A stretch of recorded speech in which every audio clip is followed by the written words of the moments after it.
The British Empire was the greatest the world has ever seen. National borders and even nations were designed and created by the British. Over 75 countries have, in some way, been controlled by the British. But Morocco was never one of them. Instead, it was a colony, or officially a protectorate, of the French. Apart from being an English-speaking nation, just how different would Morocco have been if it had been a British colony rather than a French one, assuming the same dates as the French rule of Morocco, 1912 to 1956. No two countries that have broken away from British rule have a shared outcome. Each nation has become unique after independence. However, within the 75 nations, there are enough similarities to speculate what Morocco with a British history would look like now. Here are just some of them. Moroccans would play cricket. 104 nations play cricket at international level. It may surprise you to know that cricket is the second most played sport globally, after football. All ex-British colonial countries play cricket, including the United States of America.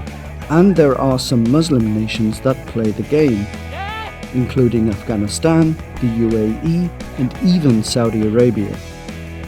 If Morocco had been under British rule, cricket would have been introduced to the country around 1912 and would have become a significant part of the Moroccan sporting culture over the last 100 years, with matches televised and reported on in the news.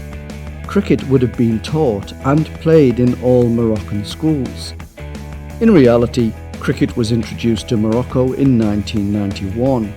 Morocco had an international cricket team as recently as 2012, but accusations of corruption and misappropriation of funds eventually led to the International Cricket Committee to throw Morocco out of the organisation. Now the cricket grounds in Tangier and Saleh have been left to deteriorate. The Western Sahara wouldn't have been a problem. In reality, France didn't control all of Morocco. A simplified version of history tells us that Spain had some control of the country in the northern and southern regions. When the French occupation ended, Spanish control became unclear.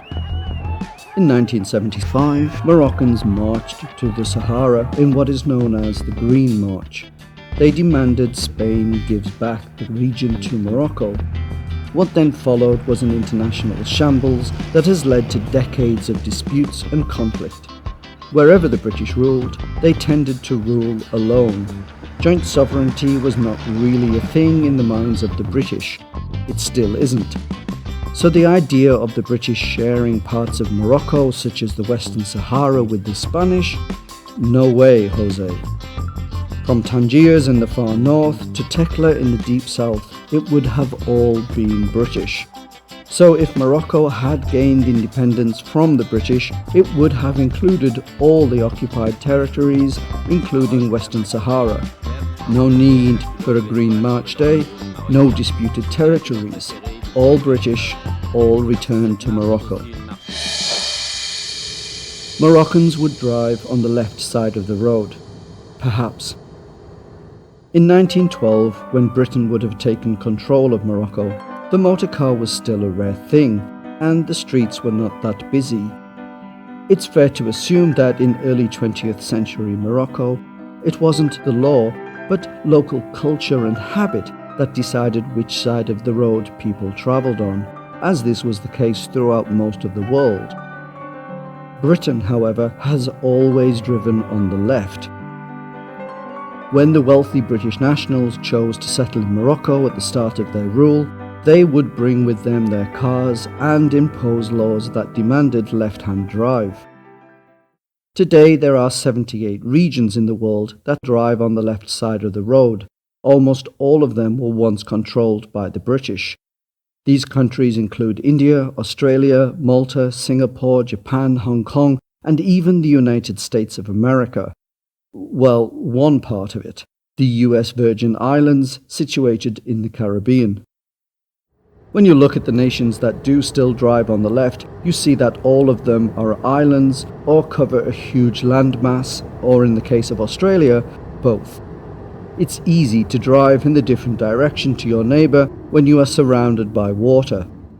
The northern and western parts of Morocco border a long coastline, which is only slightly longer than its land border with Algeria and Mauritania. So not an island, but nearly. Morocco probably wouldn't still drive on the left today, since right-hand drive France had control of neighbouring Algeria. But a quick look at southern Africa would suggest Morocco would still have been a left-hand drive nation today if Algeria had also been an ex-British colony. Morocco would be part of the Commonwealth. The Commonwealth is a collection of 54 countries that trade with each other on favourable terms. They also share cultural and sporting events. Almost all of the Commonwealth countries are former British colonies. They include Australia, Canada and India, so it's likely Morocco would have joined the Commonwealth too. Of all the 54 countries in the Commonwealth now, 20 are African countries. Over the years, the importance of the Commonwealth as a trading group has been overshadowed by the EU. But had Morocco been a British colony, it would have instantly gained easy trading access to the likes of Australia, New Zealand, and of course the 20 African nations in the Commonwealth. Finally, Morocco would have different plugs and sockets. British plugs are different from those in most of the world. As you've probably guessed, the countries that copy the British design are those that were once ruled by the British.